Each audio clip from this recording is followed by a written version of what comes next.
ભારતીય જનતા પાર્ટીના રાષ્ટ્રીય ઉપાધ્યક્ષ તરીકે નિયુક્તિ પામ્યા બાદ વર્ષાબેન દોશી સુરેન્દ્રનગર સ્થિત પોતાના નિવાસસ્થાને પહોંચ્યા હતા। સુરેન્દ્રનગર પહોંચતા જ તેમની આ સિદ્ધિ બદલ મોડી રાત્રે મોટી સંખ્યામાં સમર્થકો અને કાર્યકરો તેમને શુભેચ્છાઓ પાઠવવા ઉમટી પડ્યા હતા,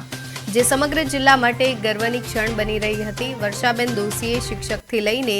રાષ્ટ્રીય ભાજપના ઉપાધ્યક્ષ સુધીની પોતાની સફર યાદ કરતા વડાપ્રધાન નરેન્દ્ર મોદી અને ગૃહમંત્રી અમિત શાહ સહિતના તમામ શીર્ષ નેતૃત્વનો આભાર વ્યક્ત કર્યો હતો। તેમણે જણાવ્યું હતું કે 2001માં કોર્પોરેટર, 2007માં ધારાસભ્ય, 2018માં પ્રદેશ ઉપપ્રમુખ અને હવે રાષ્ટ્રીય ઉપાધ્યક્ષની જવાબદારી મેળવી એ સાબિત કર્યું છે કે ભાજપમાં નાનામાં નાના કાર્યકર્તાની કદર થાય છે।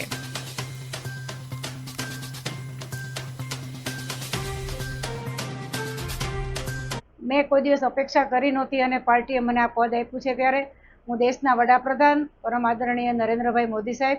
દેશના ગૃહમંત્રી માનનીય શ્રી અમિતભાઈ શાહ સાહેબ, અમારા રાષ્ટ્રીય અધ્યક્ષ માનનીય નીતિન નબીનજી તેમજ ગુજરાત પ્રાંતના પ્રદેશ અધ્યક્ષ માનનીય શ્રી જગદીશભાઈ વિશ્વકર્માજી, ગુજરાત રાજ્યના માનનીય મુખ્યમંત્રી શ્રી ભૂપેન્દ્રભાઈ પટેલ સાહેબ, અમારા ઉપમુખ્યમંત્રી માનનીય શ્રી હર્ષભાઈ સંઘવી સાહેબ અને અમારા સૌના પ્રિય માર્ગદર્શક એવા સંગઠન મહામંત્રી આદરણીય રત્નાકરજી અને પ્રદેશની સંગઠનની ટીમ જે સૌએ આ મારી જે નિમણૂક થઈ છે એમાં જેમનો સિંહ ફાળો છે તેવા શીર્ષસ્થ નેતૃત્વનો આ તકે હું ખૂબ હૃદયથી આભાર માનું છું।